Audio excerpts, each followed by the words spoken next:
Okay, this is a little bit continuation of video number 5.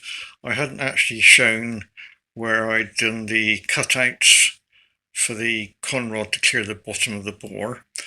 The one I'm showing there now, I'll put my finger just there, that's where the bolt of the conrod would have struck the bottom of the bore. And then we can see over on the other side, I think you can see if I point there and there, the two areas that had to be ground out to stop the actual conrod itself from striking the bore. And we've had to do that on all 8 positions. Right, next task is, before I do any machining on the block, is to work out where the piston is in relation to the top of the block, so I can then calculate what gasket I need for what compression ratio I'm going to use. So drop in one of the pistons, just one, then you can rotate it so it's top dead center without it hitting any of the parts. I've done this with number 4 at the moment. Turn them over. So the piston's top dead center. You can feel this by just having your finger on there and rotating the crank backwards and forwards. As you can see, the piston's going up and down. I want to set this exactly to top dead center, which he is. You can actually feel that with your finger. If you want to be precise, you can stick a dial gauge on there. And in my case, the piston is slightly below the block. So we then have to work out how far the piston is down in the block. Now, we've got no rings in, and a piston is always a looser fit in the bore. So we can actually rock the piston left and right and left as it slides on the journal underneath. So we need to measure it in the middle in that direction. So what we do is we get a steel rule. It wants to be a very good quality steel rule, which we can nail off the top. And then we insert feeler gauges in underneath until we get a slight binding, and that's the distance we have between the piston and the block top. So I've already previously checked this, but to prove the point, I'll go in with a 22. Just find a 22 feeler or 21 feeler. So that's a 21. If I just lay it on the piston there and push it down flat, I can feel how much movement I've got, what it feels like. Lay the steel rule on top, and we've got just pulling slightly on the steel rule. So that was a 21. So we're now putting a 20. And I've got a 20 feeler in there. Again, get a feel of what it's like on the piston. Steel rule on. And that's quite a nice feel. You can just feel it dragging slightly. So I know that particular piston has got a 20 thou between the piston top and the block face. Then repeat them all the way along. And they should all be pretty close to each other because I know this face has been ground in relation to the crank. Then we do the same on the other side. That figure will be used at a later date when we come to do the compression. So I'll just mark that on the piston so I don't forget it, that it's minus 0.020. So I've now got a figure to work with.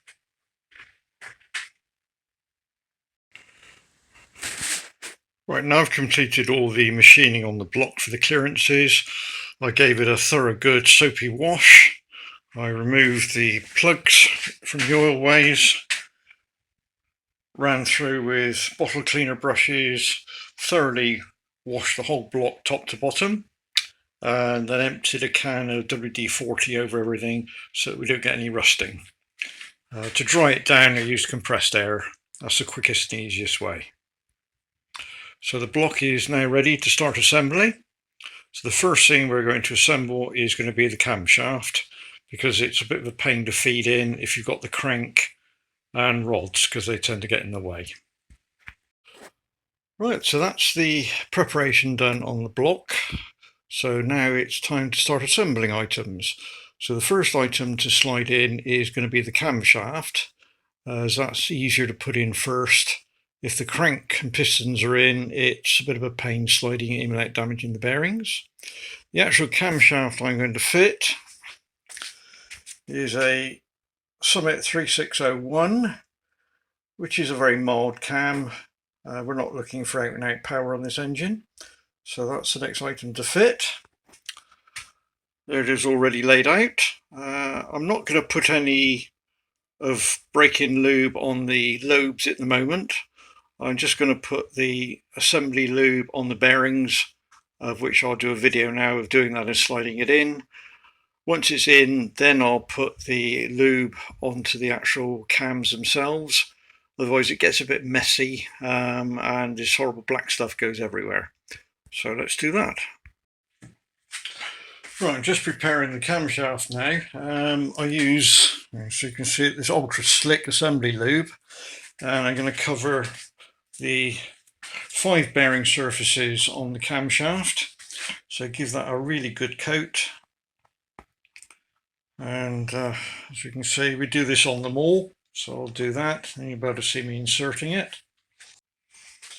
The actual bearings are new bearings that have been put in the block by Shaky Bees, and they progressively get smaller as we go to that end, so you can't put the camshaft in backwards. Well, you can, you'll get the first one in, but then it won't go any more because they go progressively smaller. So I've well and truly coated all the bearings. So gently feed them in. We're going quite easy to start with. And then you can put your hand in and guide it through the next one. And so on through. Try not to touch the bearings as you go through with the lobes. As long as you're careful, it's a fairly straightforward job to do.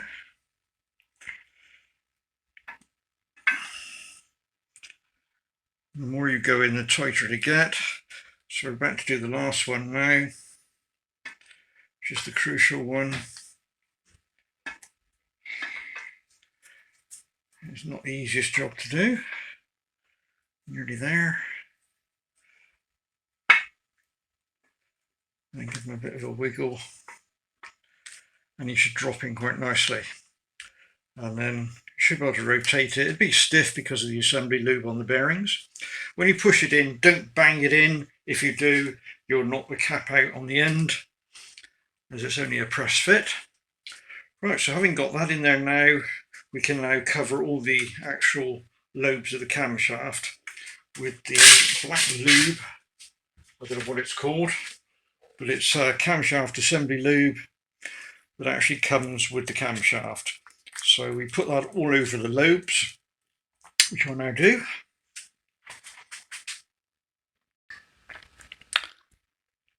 That's the camshaft all fully lubed up, and don't forget to put a fair amount around the gear drive for the distributor. Because this is a cast cam and the distributor is a cast bearing, is all cast gear on it as well, I don't have to change the gear on the distributor. They're quite capable of running in mesh with each other without wearing out. So that's all nicely done and ready. I'll just have to clean up the bores a little bit to remove some of the compound I've got on there. Right, the next part I'm going to fit is the cam thrust bearing, which is a Summit part number again, which you can see from here is a PC 510-1004.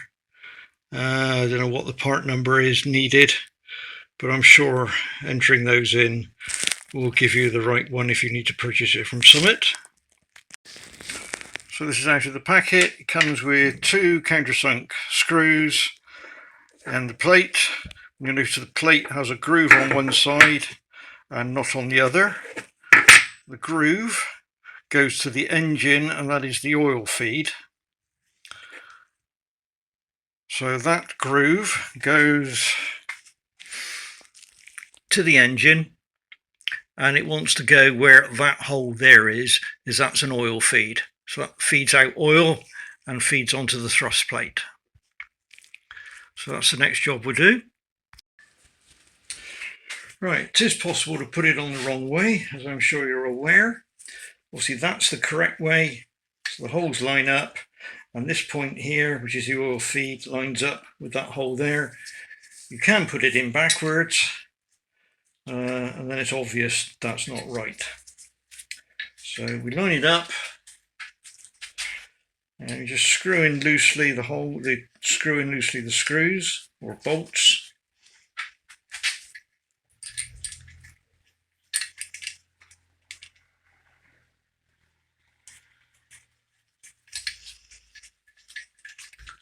And we do those with an Allen key. So just knit them to start with.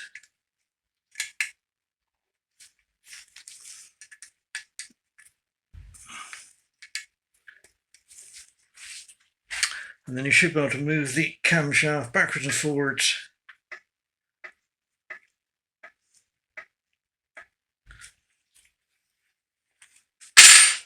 And then we need to do those up tight, and we need to Loctite them in. We don't want those coming undone. So I'm using a 243 Loctite, which I've used before.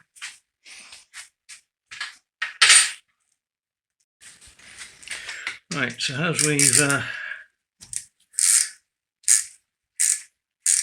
just tighten them up to start with, then back off one,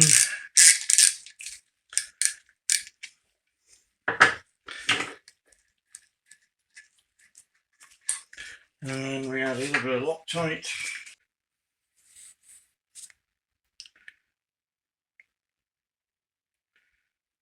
Just some onto the end of the thread.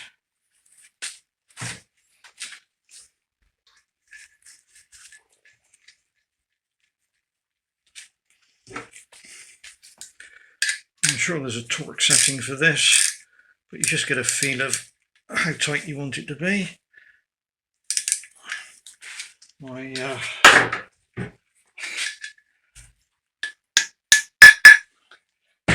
very tight fit in the end.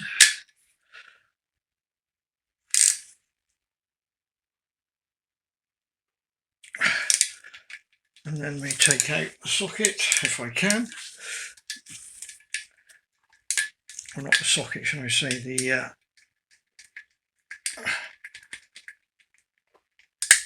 Allen key. And we do the same with this one. Again, I'll knock it in so it's a nice tight fit.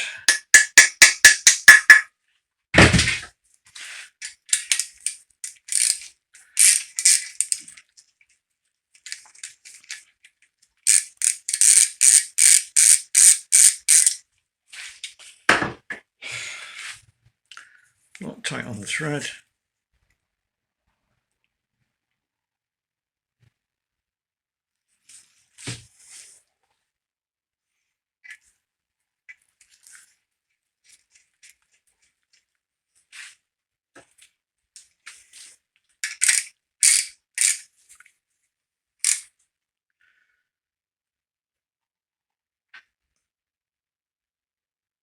Again, nice and tight.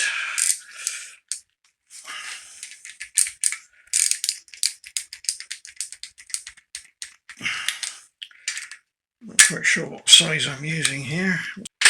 So that's on there snugly. So we're happy with that. And we should still be able to move the camshaft backwards and forwards. And should be able to rotate him. As I say, don't push it in too far because you'll knock the end cap out. And you certainly don't want to do that. But we use a countersunk because of the timing wheel we're going to put on there. Foot's up flush. If you use the normal bolts, it's going to knock it. So that's the camshaft in. Right, the timing set I'm using again is a Summit item, which consists of the gear that goes on the crankshaft and the gear that goes on the camshaft. The one I'm using is a twin sprocket one. There we go, there's the part number for those that wish to do the same as I'm doing now. And if we open up, what do we get inside? Some instructions. There's pictures. So we have the one that goes on the crank, one that goes on the cam. Comes with a couple of countersunk screws, should you need them. Well, we've already covered that. Comes with 2 dowels. In my case, I know it's the shorter dowel we're going to need. And it also has a nice thrust bearing on this surface here that goes up against the plate we fitted earlier on. It comes with a sort of an indexable wheel that goes on the crank, and depending on what position you put that in, allows you to advance or retard or neutral the cam. For my particular application, I'm going to set it for dead middle, so there's no advance, no retard. Maybe at a later date I can have a play with that. So I'm going to loosely fit the sprocket on. That's put on with an ARP cam bolt, which again, there's our part number. It's specifically there. And in there is no doubt the instructions what it's got to be torqued to. Initially, I shan't torque it up, I should just nip it. That will then allow me to rotate the camshaft. Right, so the first thing is to put a bit of lube inside.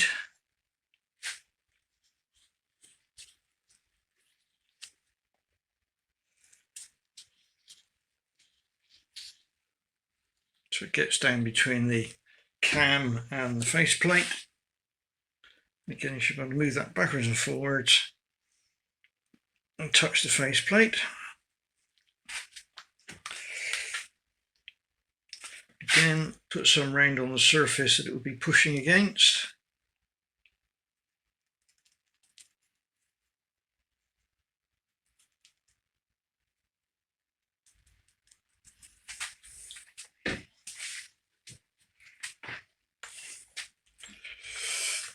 And it's fairly obvious which way on it goes.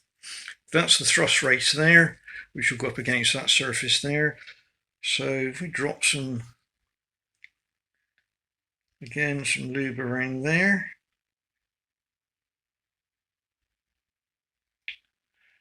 So it will get dropped down, forced into the race.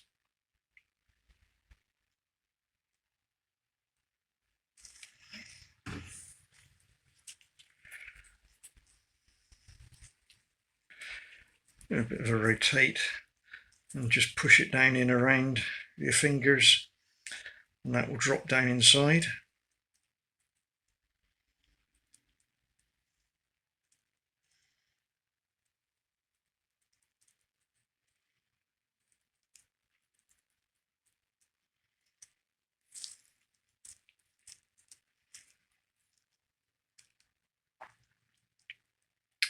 Right, next thing to put in is the dowel.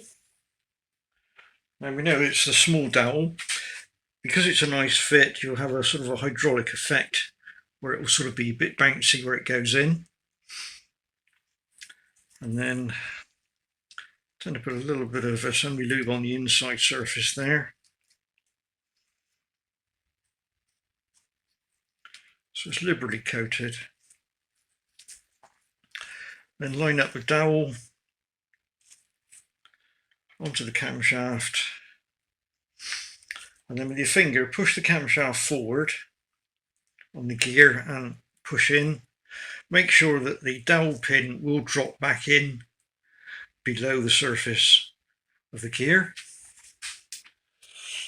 and then we put the ARP bolt in. Now I'm not going to put any Loctite or lube on there at the moment, because I just want to do this one up hand tight, as we'll be torquing it up at a later date when the chain is on and it's attached to the crank,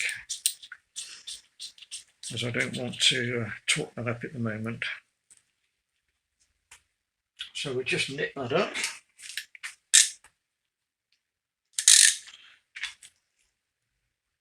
There we go.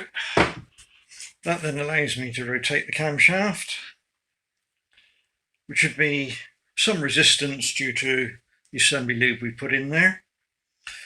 The actual spec of end float they quote is 1 to 7 thou. that's going to be very difficult to measure to get in there because of all the lube. But the fact that once we torque this up, if I can just gently rotate it, then I'll be more than happy with that. As long as I can't feel any end float, again, I should be happy with that. So that's the cam in, and we temporarily marked or temporarily tighten that, again not torqued. Must make a note that when we come to do the assembly, we must torque that up. Well, that will be obviously torqued at the same time as we torque up the crankshaft end. So that's the cam in. So what I'm going to do next is I'm going to flip the engine over. We're going to drop a head on, put in a hydraulic lifter and rod and rocker arm, and see how we're off with lengths of push rods. So it'd be a temporary build of the top end.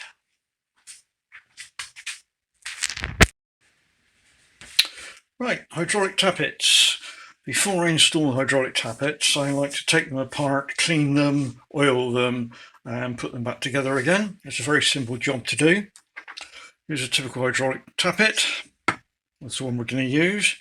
And you need a push rod as well, so you don't damage it. So the first thing we have to do is to remove the small spring that holds it in there. Before we do that, you can just check that there's some pressure there. If you drop it into there, you'll find that there's a bit of a spring there. When it's pressurized through this hole, that all goes rock hard solid. And you'll notice in the end there is a small hole. Oil is forced up through that hole, through the push rod, which is hollow all the way, and then comes out the top of the push rod, and that oils the rockers at the top. So the first thing to do is to remove the clip. You can see one side of the clip's got like a circle to it where it's attached to each side, and the other side of the two ends which are loose.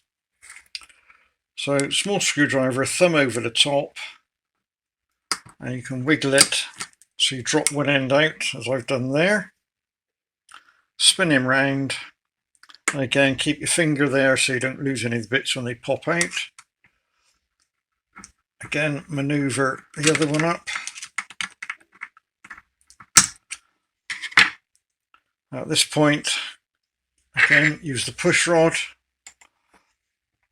bit of pressure down, and got to take the spring out. Put that to one side, slowly release the push rod,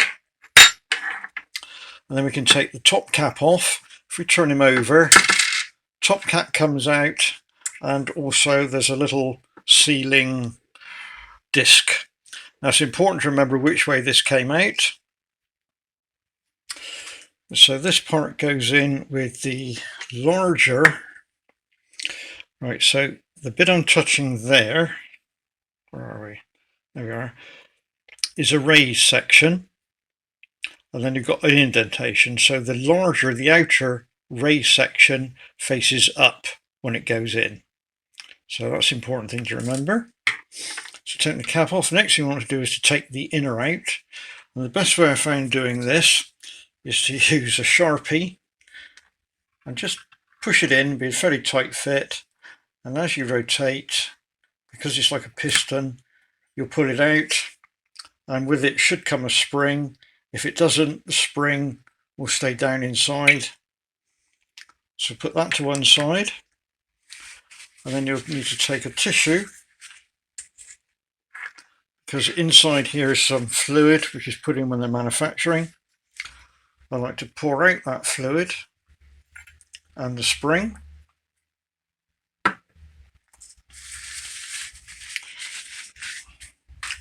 And then we have to thoroughly clean these parts.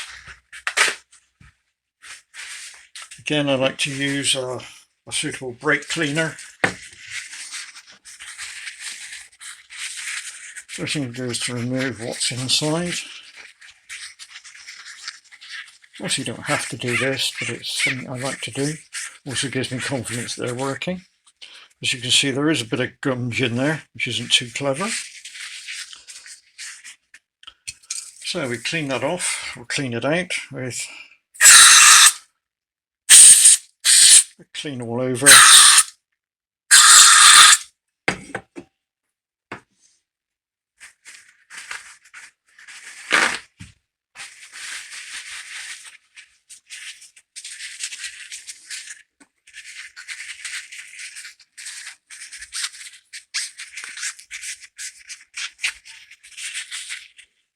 clean off the outside. Put that to one side. Just try and clean some of my brake cleaner off of here. And do exactly the same with the piston side.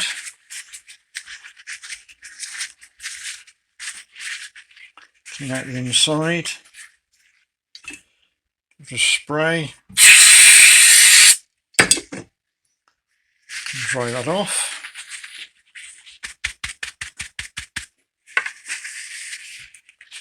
Ditto top cap.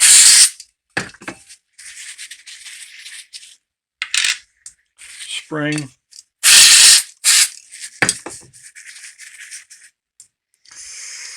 And the little metal valve.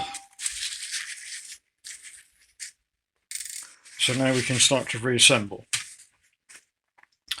What I like to reassemble is to start with the outer one. Squirt some oil in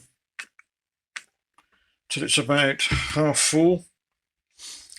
Then turn it on its side so you can just see some starting to come out there, and rotate it so it sort of thoroughly covers the inside with oil. And then pour the excess away. Take the spring. Again, using your fingers, rub some oil over it. Then we take the inner piston, put some oil on, again, oil it all over. Don't worry about the inside for the moment. Pop the spring on. Assemble it in. And you'll find that it's under pressure now. But in the bottom, there's a little ball valve. If you take a small Allen key, just place it in there and push on the ball valve, you'll find the piston drops down in and is now in there on the spring. Next thing I like to do is to fill up the inner one with oil. So we fill into the top. We take our disc, remembering that the outer raised portion faces up. So we drop him in.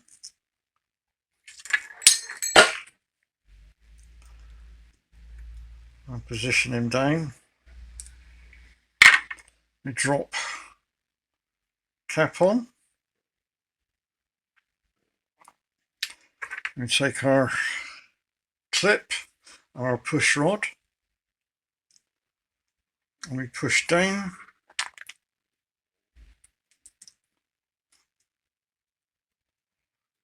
Load him in, so he's on the back edge there, and then while keeping your finger on it,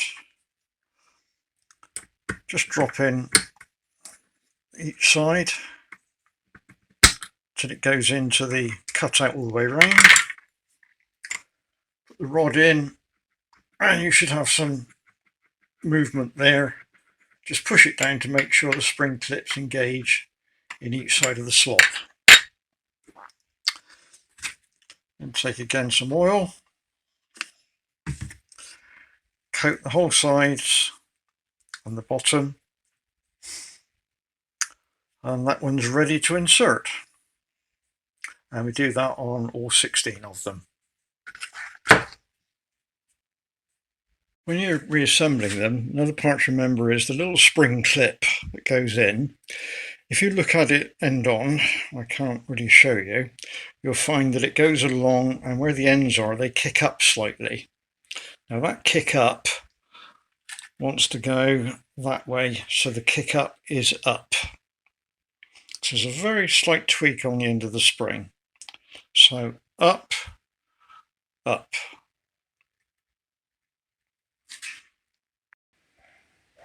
Right, what was interesting to note, on one of the lifters, or hydraulic tappets, or you want to call them, I actually found two of these, one on top of each other, inside the unit. Whether this would have had any effect on it, oil starvation going up the push rod, I got no real idea. But it does show that it does pay to take these things apart and to check them.